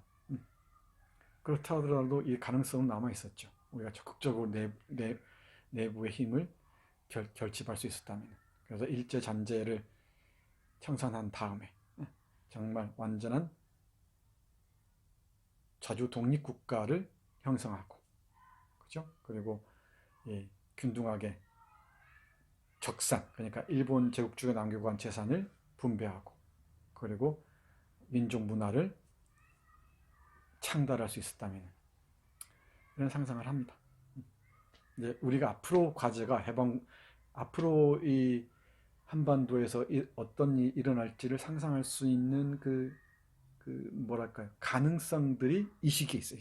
이 시기에 여러 실험들이 있습니다. 사유의 실험, 사상의 실험, 정치적 이념의 실험 같은 게 있었던 것이지. 그걸 계속 공부해야죠. 여러분도 고민해 보기 바랍니다. 여기에 대해서는 작가 김석범이 꼼꼼히 설명해 놓고 있었죠. 잘 찾아보세요. 발표 당시에는 이런 문제들이 충분히 이해되지 않았고 이방근 자신도 민족적 감정에서 강한 거부 반응을 일으켰다 이랬죠. 해방된 지 얼마나 됐다고 또 외부에 의한 통치야 이것 때문에 그랬던 것이지. 근데 내부의 이런 갈등이나 분열을 우리가 예상하지 못했던 거란 말이지. 이 부분 잘 보세요. 신탁 통치에 대한 재해석. 역사학자들도 새롭게 의미를 부여하고 있는 것 같습니다. 됐죠? 명성관이라는 요릿집에서 우연히 눈에 띈 해방 1년지에서 읽은 45년, 46년에 대한 그 역사적 기록들, 그 기록들에 대한 의미. 됐죠? 오케이. 자, 그 다음 서북의 폭력. 이게 문제인데. 서북 청년단은 지금도 같은 이름으로 완장차고 막 큰 소리 치고 다니고 있죠. 제주도에서 이 서북이 저지른 폭력은 정말 그야말로 눈을 뜨고 볼 수 없을 정도입니다. 근데 이게 제주 민중들의 분노를 샀고, 그리고 그 남로당에 동조하는 결정적인 원인이 됐죠. 그렇다고 봐야죠. 제주 민중들이 80%가 넘게 뭐 거의 전폭적으로 남로당을 지지했다고 하니까 그 결정적인 직접적인 계기가 바로 서북 폭력이었을 거예요. 물론 더 깊은 이유는 다 있죠. 제주에 대한 차별들, 그죠? 또 미군정에 대한 그 분노들, 뭐 여러 가지 있을 겁니다.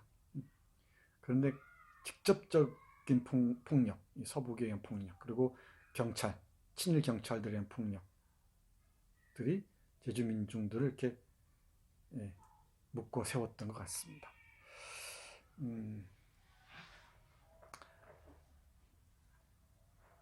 그런데 모든 책임을 남로당의 기획으로 넘기는 것은 사태의 극히 일부만을 얘기한 것 같습니다. 남로당에 의해서 민간인이 살해당하기도 했어요. 소수지만.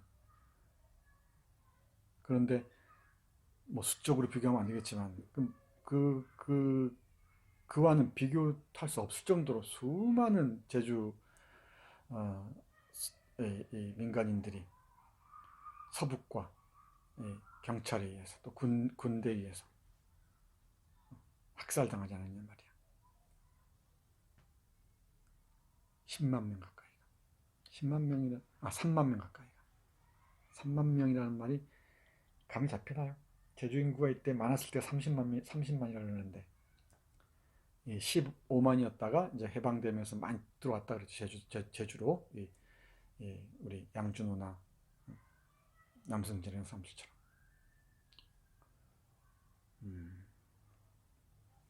서북의 폭력. 이것도 두고두고 얘기하겠습니다. 자, 볼까요? 남승진은 자신의 말을 믿고 있었다. 무엇보다도 제주도 도민들의 조직에 대한 절대적인 지지가 있었다. 이 조직이란 남로당을 얘기하지. 사람들은 뭔가를 하지 않으면 안 된다고 생각하고 있었다. 도민 스스로가 게릴라가 되어 서북 따위를 앞잡이로 내세운 지배 권력과 투쟁할 필요가 있었던 것이다. 서북 따위를 앞잡이로 내세운 지배 권력이라 함은 이승만 정권을 얘기하겠죠. 이승만과 그 세력들 얘기하겠지. 게다가 서북 무리의 무도한 횡포를 물리치려면 폭력 외에는 달리 방법이 없었다. 이 부분 잘 생각해 보세요. 정말 어떻게 할 것인가. 이 서북의 폭력에는 폭력밖에 없었는가. 여러분의 고민을 요구합니다. 이 부분은. 서북의 과거 일제강점기에도 없었던 폭력이 제주도민을 잠재적인 폭력으로 몰아가고 있었다고 할 수 있다. 폭력에는 폭력을, 비폭력으로 폭력을 쓰러뜨릴 수는 없다. 더구나 해방된 이 땅에서 폭력으로 벼랑 끝까지 내몰리고 있지 않은가. 남승지의 기분도 그러했고 양준호조차 서북 이야기가 나왔을 때는 폭력을 부정하지 않았다. 그러나 무장봉기에는 사람의 영웅심을 부추기는 멋진 허세가 있었던 것도 사실이다. 그래서 이 양준호는 이 무장봉기에는 비판적이죠. 그리고 비밀 조직에 들어가는 것도 망설이고 있지. 여러분은 어떤 포지션을 취할 것 같습니까? 서북의 그 무지막지한 폭력. 일제시대 때도 볼 수 없었던 이런 폭력들을 같은 민족이 저지른단 말이야. 어쩌면 좋겠어, 어쩌면. 이런 일들이 많아요. 특히 대만의 2.28 사건과 4.3을 비교하는 그 경우가 종종 있습니다. 대만의 2.28 사건. 이것도 설명하려면 긴데 짧게 얘기하자면은 48년 2월 28일인가 49년 2월 28일인가요? 이 대만은 크게 이 본성인과 외성인으로 나뉘거든. 본성인, 꼭 외성인. 성자는 본래 이 성, 대만성 성 안에 살던 사람이란 뜻이고, 외성인은 성 밖에서 온 사람이란 뜻이에요. 성 밖에서 온 사람. 맞지? 본성인이 있습니다. 그리고 이제 원주민이 있어요. 고산이라고 그러죠? 고산인. 원래 이 대만이라는 섬에 살던 사람들이 있고, 잘 봐요. 이 원주민들은 원래 그 고산지대에 살던, 고산지대와 해안가, 해안가와 고산지대 두 군데 살았다 그러죠. 오래전부터. 이 원주민들이 있고, 이건 일단 소수입니다. 여러 가지 얘기가 많지만은 여기서 일단 얘기하지 않기로 하고, 여기서 잠깐 제외하기로 해요. 여기서. 이 본성이는 1949년 그러니까 중국에서 마오쩌둥이 대륙을 다 차지하게 되죠. 1949년 10월 10일에. 그죠? 맞죠? 10월 10일인가? 10월 10일 맞지? 쌍십절이라고 그러죠. 여기 그 이전에, 그러니까 명나라, 청나라에 이제 이 대만으로 복속되죠. 그러니까 명나라, 청나라 때부터 이 본성인의, 여기가 누구야?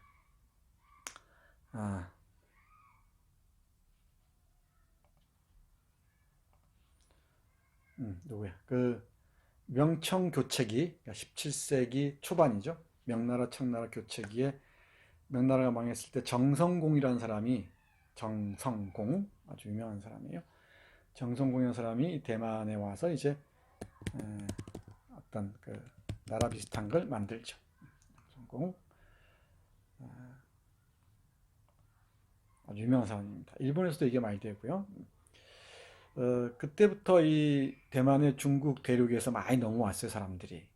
넘어온 사람들이 이 사람들이 본성인이야. 본성인. 본래 있던 사람들, 이 성에 있던 사람, 대만성에 있던 사람들이야. 일단 이렇게 이해하세요.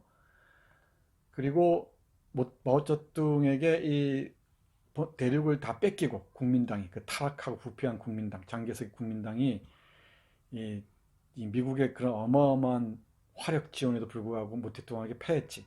패하고 나서 이 어, 대만으로 넘어와. 대만 넘어와. 그 사람들 외성인이라고 해요. 외성인. 외성인 됐죠? 본성인 외성인. 이 본성인들은 원래 대만에 살던 사람. 그러니까 외성인들은 49년을 전후해서 대륙에서 넘어온 사람이야. 근데 이 대륙에서 넘어온 놈들이 여기 이 본성인들 중에 빨갱이들이 많다고 해서 어마어마한 학살을 벌입니다. 이게 2.28 사건이에요. 이게 대만 역사의 아주 깊은 상처지. 대만은 여기 분명히 뭐 사과를 하고 그랬죠. 이 본성인은 대만 독립을 주장하거든. 여기 정당이 민진당이야, 민진당. 그리고 외성인들, 장개석을 중심으로 했던 사람 정권이죠. 독재가 쭉 이어졌잖아. 이게 국민당이지. 이건 통일을 원해요. 이 본성인들은 두 개의 중국을 얘기하고 얘들은 하나의 중국을 얘기해. 즉 중화인민공화국, 시진핑의 중국도 그렇지. 얘들은 그러니까 이 통일을 해야 된다고 서로 믿는 거야. 근데 본성인들은 아니야. 대만은 그냥 우리들의 나라일 뿐이야 라고 얘기하는 거죠. 이 싸움이 지금까지 이어집니다. 이 2.28 사건도 그래요. 2.28 사건도. 정말 같은 민족이 더 무지막지하게 죽입니다. 무지막지하게. 여기는 중국에서 지들끼리 싸웠으니까 그렇다 치고 우리는 일본 제국주의 식민지에서 벗어났는데 이런 일이 벌어진 거지. 같은 민족에 의해서 사상과 이념이 다르다는 이유로 북한에서 뭐 강제적이든 자발적이든 피해를 봤다는 이유로 이렇게 원한을 분풀이 한단 말이야. 빨갱이 사냥이라고 해서. 여기 인구 10%에 달하는 3만 명을 학살했다는 게 말이 되나 말이야. 이건 제노사이드라고 그래요. 제노사이드. 대량학살. 대량학살의 최초의 사례 중에 하나예요. 한국에서 벌어진. 전쟁 때 이제 전쟁을 전후한 시기부터 대량학살이 많이 벌어지죠. 한국에서도. 민간인 학살이. 이런 공부도 해야 됩니다. 그래야 이런 걸 반복하지 않아요. 이런 일을 반복하지 않습니다. 제노사이드. 됐죠? 자, 근데 여기서 봐야 할 것은 정말 그 서북의 폭력에는 폭력으로 대할 수밖에 없는가? 그 고민들. 여러분이라면 어떤 고민을 했겠습니까? 여러분이 당시에 제주에 살았더라면 어떤 생각을 했을 것 같아요? 대답은 여러분이 찾기 바랍니다. 서북과 서북의 폭력 정말 어떻게 대처할 것인가? 고민이 많죠. 고민이 많아요. 나도 고민이 많습니다. 자, 그다음 이 이유원과 남승재 사랑이 각별하다 그랬죠. 이유원과 남승지와 이방근 셋 사이의 미묘한 관계를 이어주는 그 서사적 장치가 슈만의 나비예요. 내가 이렇게 얘기하면 나비를 들어봐야지. 꼭 들어보세요. 나비를 들려주고 싶은데 나비까지 들려주면은 시간이 너무 많이 갈 것 같은데. 피아노 곡이에요. 피아노 곡. 짤막짤막한 피아노 연속곡입니다. 12개인가요? 이렇게 쭉 이어져요. 짤막짤막한 곡들이 전체가 10 몇 분이 안 되는데 잠깐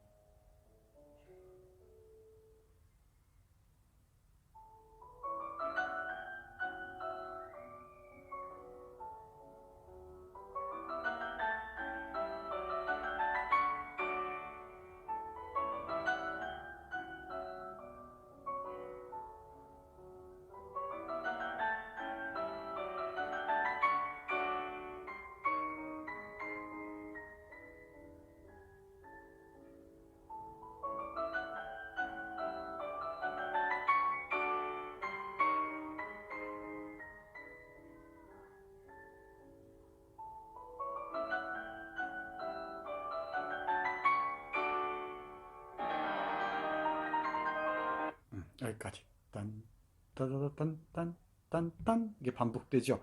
이걸 아마 이유원이 연주했던 것 같고 나중에 이방근이 이 부분을 흉내를 내죠. 그리고 이 음악을 상상하거나 들으면서 남승지는 이 이유원과의 관계를 계속 떠올리죠. 이런 걸 잘 들어야 돼요. 서사적 장치로서 잘 봐야 됩니다. 이윽고 피아노는 아름다운 소리를 작은 불꽃처럼 튕겨내는가 싶더니 딴 따다다 딴딴 딴딴 이러잖아, 그렇지? 귀에 익은 곡으로 이어져 갔다. 분명히 여동생이 가르쳐준 슈만의 나비라는 곡이었다. 유원이 피아노를 자주 쳤기 때문에 귀에 익은 곡이었고 그 자신도 여동생의 지도를 받으며 쳐보곤 했었다. 여동생은 나비의 도입부를 반복해서 치고 있었다. 아까 좀 전에 들었던 거예요. 이방근 소파에 기댄 채 듣고 있다가 어느새 자기 마음속에 남승지가 나타난 것을 발견하고 불쑥 상반신을 일으켰다. 핫하하, 핫하 이런 거 이렇게 번역하면 안 되는데 일본식 의성어를 이렇게 하고 있어요, 그죠? 허허 참, 허허허, 뭐야 이건? 뭐 이런 식으로 여러 방법이 있을 텐데, 그죠? 여동생의 피아노 속에서 남승지 녀석이 튀어나오다니. 소리를 들으면서 또 남승지를 상상하는 거지. 그는 등줄기가 오싹해지는 것을 느꼈다. 어쩌면 지금 여동생의 마음속도 남승지로 채워져 있는 게 아닐까 하는 생각이 들었던 것이다. 왜 나비를, 그것도 처음에 제1악장만을 되풀이하여 치고 있는가? 이방근의 미묘한 심리, 남승지와 이유원 사이에서 미묘한 심리를 볼 수 있는 부분이죠. 여동생의 마음속도 남승지로 채워져 있는 게 아닐까 생각이 들었던 것이다. 미묘합니다. 미묘합니다. 이건 저 뒤에 가야 조금 풀릴 거예요. 남승지, 이유원, 이방근의 이 삼각형 잘 보세요. 기묘한 삼각형입니다. 자, 이런 나비 같은 음악들을 들으면서 이 피아노 곡의 의미가, 서사적 의미가 무엇인지 이해하면서 읽는 것도 정말 재밌습니다. 이게 소설을 읽는 다양한 방법 중에 하나예요. 다양한 방법 중에 하나입니다. 자, 이방근의 음식, 우리 발표할 때도 나왔었죠. 이방근이 맨날 그 호리병에 든 좁쌀 소주, 또 고구마로 빚은 소주 한번 마셔야 되는데, 그리고 수많은 음식들을 먹잖아요. 그 중에 하나가 이 새끼회였죠. 새끼회. 이 돼지의 그 태돈이라고 해야 되나? 태아, 그 돼지의 태아를 요리해서 먹는 거죠. 이런 요리들은 곳곳에 있다 그러죠. 나는 안 먹어봤어요. 탐식과 이방근의 음식, 이 음식을 하나의 모티프로 해서 글을 쓰는 것도 재밌을 겁니다. 한번 고민해 보세요. 이방근은 엷은 핏빛을 띤 걸쭉한 새끼회를 숟가락으로 잘 저었다. 그때 발표할 때 우리 그 사진도 봤었지? 사진도 봤었어요. 구글링 하면은 볼 수 있습니다. 제주에서 지금도 먹는다 그럽니다. 식욕을 돋우는 갖은 양념 사이에서 어렴풋이 비린내가 풍겨온다. 그러나 악취는 아니다. 이 적당한 비린내가 식후의 상쾌함을 남겨주었다. 이방근은 두세 숟갈을 계속해서 입에 넣었다. 오도독오도독하는 상쾌한 감촉이 느껴질 만큼 가볍게 씹으면서 작은 연골을 혀끝으로 골라내고 마셨다. 때로는 연골도 씹어 삼켰다. 양수와 피가 섞인 생명의 원초에서 솟아나오는 듯한 깊은 맛이 갖은 양념 맛을 제치고 입 전체로 퍼졌다. 처음 먹었을 때는 그 연한 비린내가 코를 찔러서 소주를 마시며 그 냄새를 없애곤 했었다. 그렇다고 너무 양념을 많이 넣어 이 미묘한 날 음식이 지닌 생명의 냄새를 없애버리면 그것은 더 이상 새끼회가 아니었다. 여기서는 새끼회를 예로 들었는데, 새끼회를 비롯해서 이 음식 문화, 그리고 제주도의 여러 가지 풍습들이 있었죠. 예를 들면 S마을에 갔을 때 남승지의 고모를 만나러 갔을 때 있죠. 거기에 돼지, 고모집에 갔을 때 돼지 우리 풍경 같은 거, 그런 것도 잘 보세요. 제주도의 풍습을 어떻게 그리고 있는지, 이런 부분도 흥미롭습니다. 아까 대만 얘기하다가 소개한 단어를 깜빡 잊었는데, 그 대만의 228 그 사건을 그 모티프로 한 영화가 있어요. 유명한 영화가.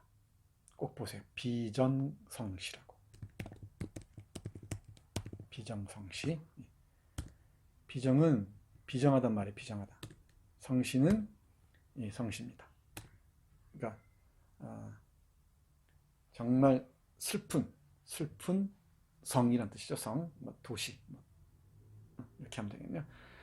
비정성시라는 이 영화가 있고, 네, 친구 대학 동기 중에 권성우라는 유명한 비평가가 있는데, 그 비평가가 쓴 산문집이 비정성시, 제목이 뭐였더라?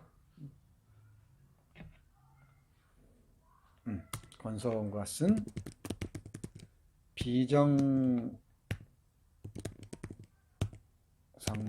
만나던 푸르스름한 저녁이라는 산문집이 있어요. 이 산문집에 화산도 얘기도 있으니까 한번 참조하세요. 참조하면 도움이 많이 될 겁니다. 자, 됐죠? 자, 그러면 다음 페이지 또 넘어갈게요. 얼추와 가나요? 천천히 들으면 됩니다. 천천히 서두르지 말고 천천히 아껴서 들으세요. 메모 잘하고 필기 잘하고. 최용학이라는 이 인물 주목해야 됩니다. 최용학이 우리 이방근에게 아주 훈직업이 나서 꽃무늬를 빼죠. 계속 얘기가 됩니다. 7장, 8장에서도 최용학은 표준어를 써요. 근데 그걸 우리 이방근은 견딜 수가 없지. 이 표준어 얘기도 참 많이 해야 되는데 우리의 모어를 접는다는 거지. 또 남성이 여성화와 관련해서 이방근은 얘기하는데 이 부분 논란이 있을 것 같아요. 왜 표준어는 여성에게 어울리느냐는 문제를 두고 얘기하자면 논란이 될 것 같긴 합니다. 근데 최용학의 표준어 사용론에 대한 이방근의 비판은 일정 정도 의미가 있습니다. 최용학이 누군지는 알겠죠? 광주에서 지금 은행원 생활을 하고 있고 잘 나가는 친구입니다. 그리고 이 제주의 그 이른바 그 잘 나가던 집안 명가 최상화, 최상규의 아들이기도 하지. 그리고 이태수의 딸 이유원, 이방근의 누이 동생과 정략적 결혼을 지금 모색하고 있습니다. 이방근이 싫을 수밖에. 일단 문장을 봐요. 여동생 유원도 본토에서 오래 살았지만 이런 역겨운 말투는 쓰지 않는다. 이방근은 용납할 수 없었다. 댁은 서울말을 잘하시는군요. 서울에는 오래 계셨고 길지는 않지만 그래도 3, 4년은 있었습니다. 서울말 같은 건 노력하면 금방 몸에 익혀집니다. 물론 지금은 아시다시피 광주에 살고 있습니다만 은행에 근무하는 관계로 저는 오로지 서울말만 사용하고 있습니다. 우리는 좁아터진 사투리를 버리고 만인이 어디에서나 통할 수 있는 표준말을 사용해야 할 신시대입니다. 언제까지나 지방주의라는 인습과 그 폐에 젖어서는 우리는 조국의 건설이라는 대사업에도 큰 지장을 초래할 것이라고 생각합니다만, 문장이 좀 이상하죠? 번역 문장이 좀 이상합니다. 원문이 이상할 수도 있습니다. 일본어 문장에 이런 이상한 비문들이 있어요. 보면 우리는 좁아터진 사투리를 버리고 만인이 어디에서나 통할 수 있는 표준말을 사용해야 할 신시대입니다. 우리는 신시대입니다. 좁아터진 사투리를 버리고 만인이 어디에서나 통할 수 있는 표준을 사용해야 할 신시대에 우리는 살고 있습니다. 이라든지 다른 방법이 있을 것 같은데 조금 나는 어색하네요. 네, 최용학의 표준어 사용론이 자꾸 걸리는 것은 제주 사람들은 제주말 쓰는 것을 두려워했어요. 그 후로 오랫동안 현경 소설에 이런 얘기가 나온다고 그랬지. 순이 삼촌과 해룡 이야기가 나온다고 말했죠. 순이 삼촌하고 해룡 이야기. 다른 작품이에요. 단편 소설이니까 한번 읽어보세요. 이 제주 말을 쓰면은 제주 사람인 게 드러날까봐. 제주 사람 하면 빨갱이라고 낙인 찍힐까봐. 그래서 뭐 취직도 안 되고 결혼도 못 할까봐. 그 공포와 두려움이 모호를 박탈했던 거야. 그런데 이 모호의 근육에 새겨진 이 발음들이 있죠. 사라지지 않습니다. 이 경상도 방언에서 쌍시옷 발음을 잘 못하거나 또 전라도 방언에서 복무음 발음을 잘 못하거나 하는 것처럼 뭐 쌀을 살 이러거나 우리 응팔에 나오죠. 응답하라 1988에 나오는 그 엄마 아파트를 발음 못해가지고 엄마 아파트 이런 거 있잖아요. 발음을 어로 발음한다거나 이 아래아의 영향이겠죠. 또 전라도 방언에서 예 발음, 외 발음 이런 복문 발음 못합니다. 그러니까 예술가를 애술가 이렇게 발음해요. 그래서 무슨 이름에 무슨 관이 들어가는 게 있습니다. 예를 들면 뭐 병관 이런 이름이 있다 그러면 이 병관 이렇게 발음하기 어려워. 이 전라도 방언에서는 병과이 이런 식으로 읽어내죠. 또 뱅과이 이렇게 모음 조화까지 일어나면서 이걸 뱅과이 이렇게 있습니다. 뱅과이 이렇게.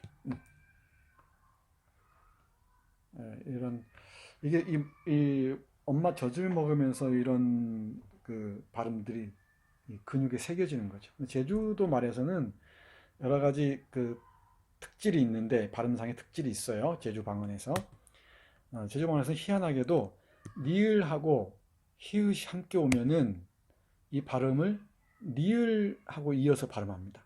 리을 이 자음 순행동을 해야 되나요? 이것도 일종의. 그러니까 예를 들면 쉽겠네. 1학년 이러면 우리는 발음 기호를 어떻게 하나 이걸 어떻게 써요?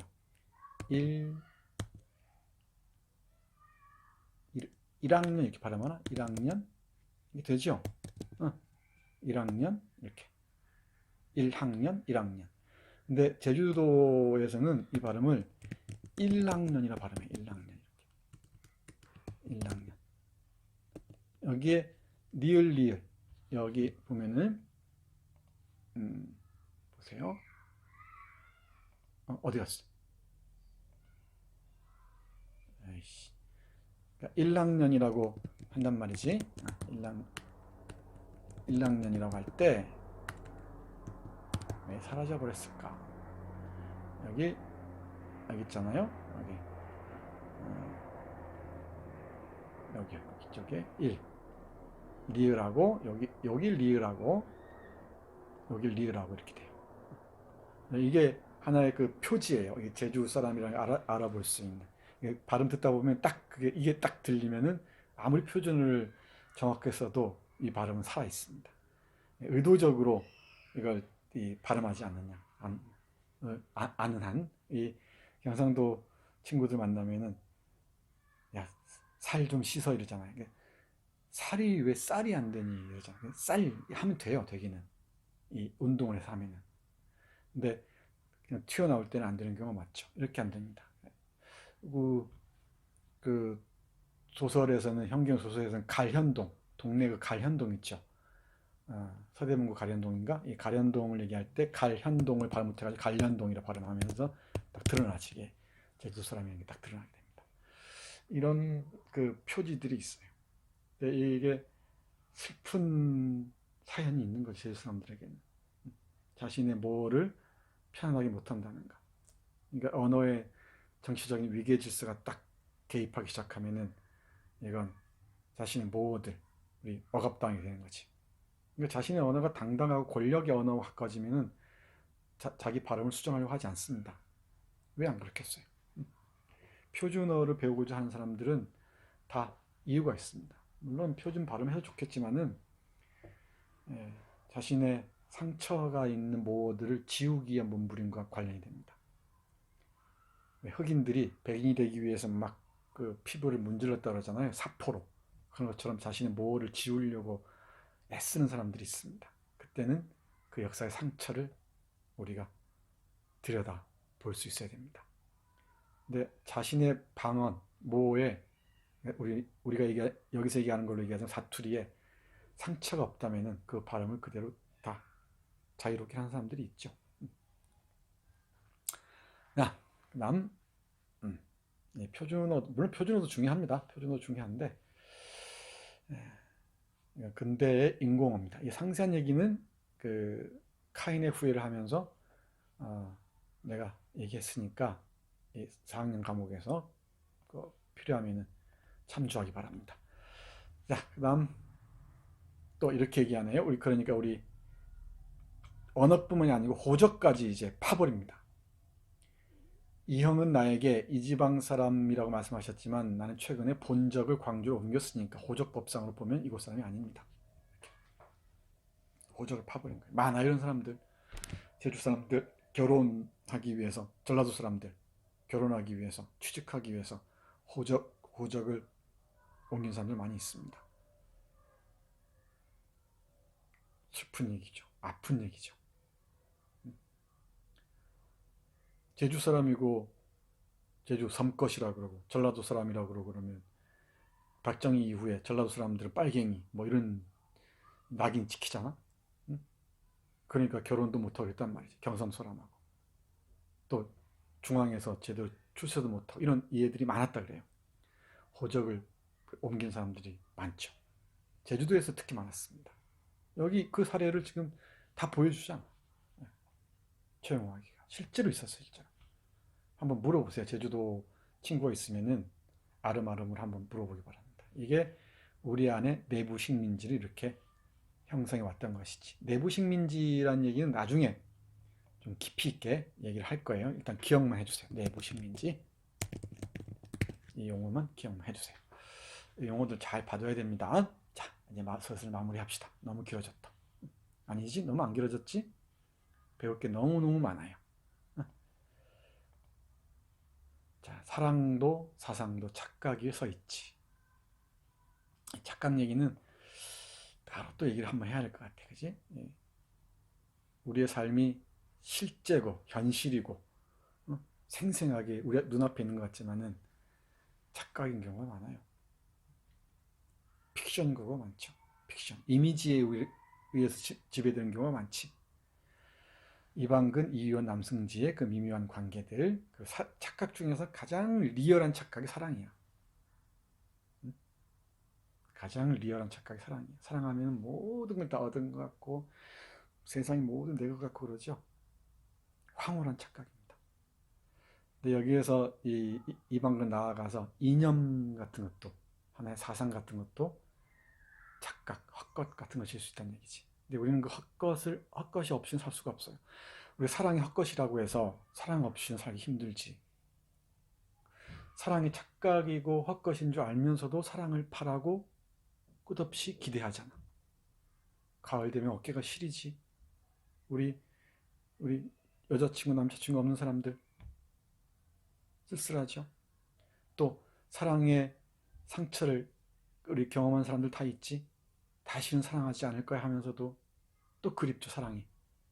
착각을 계속 바라는 거지. 원망이란 말은 바란다는 뜻이야. 바란다 여기. 바란다. 원망, 착각, 원망 중요해요. 이념도 그래요. 이념, 사회주의, 공산주의, 뭐 아나키즘, 이상주의, 인도주의, 이념이 없이는 못 살 것 같아요. 그리고 거기 환멸도 경험했어. 근데 또 다른 이념을 또 오늘 찾아가. 왜? 인간은 관념적인 인간이거든.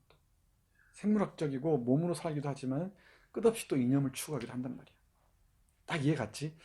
야, 착각 원망론 설명하기 어려운데 설명 잘한 것 같아. 어때? 응? 고개를 돌려. 다메씨 설명 잘했지? 착각 원망론.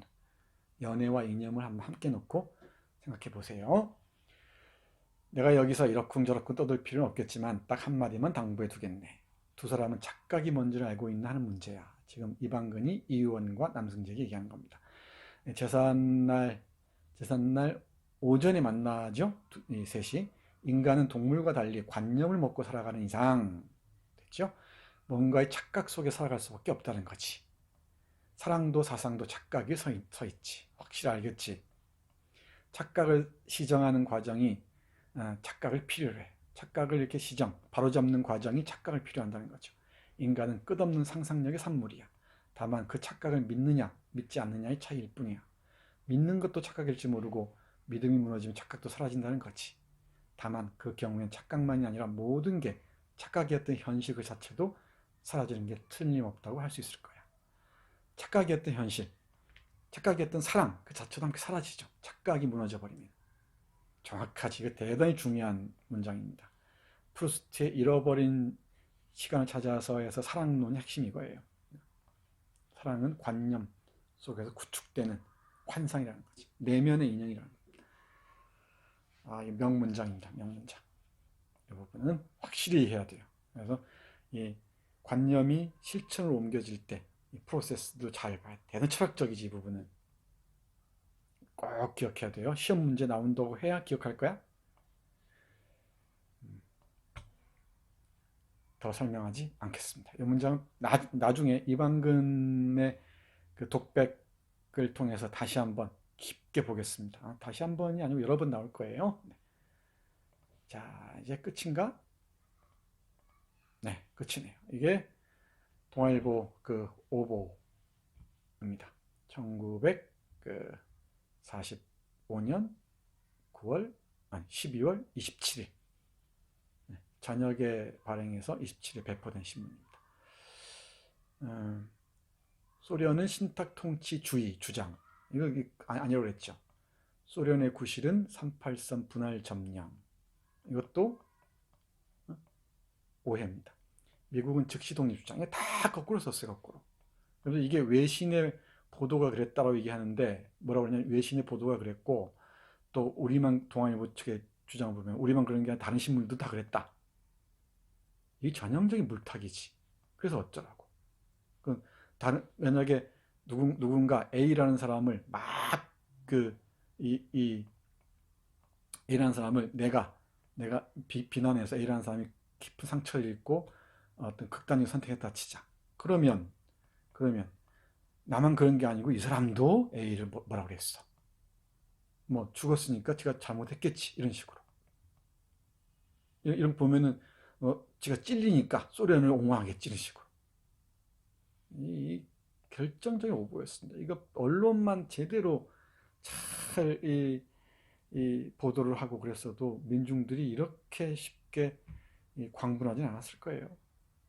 불과 독립되고 나서 3달 반, 8월 15일부터 12월 말까지 3달 반 정도, 4달 반 정도인가?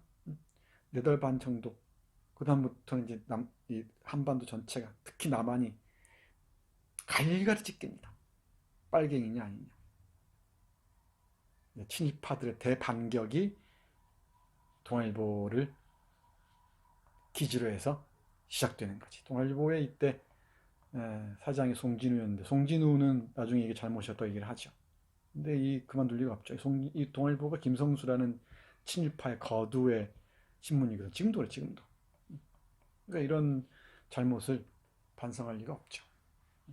우리의 그 과거 권력에 기생했던 세력들의 특징이 뭐냐면은 반성이 없다. 반성을 모른다는 거예요. 반성이나 성찰이 전제되지 않은 뭐랄까요. 발언은 힘이 없습니다. 힘이.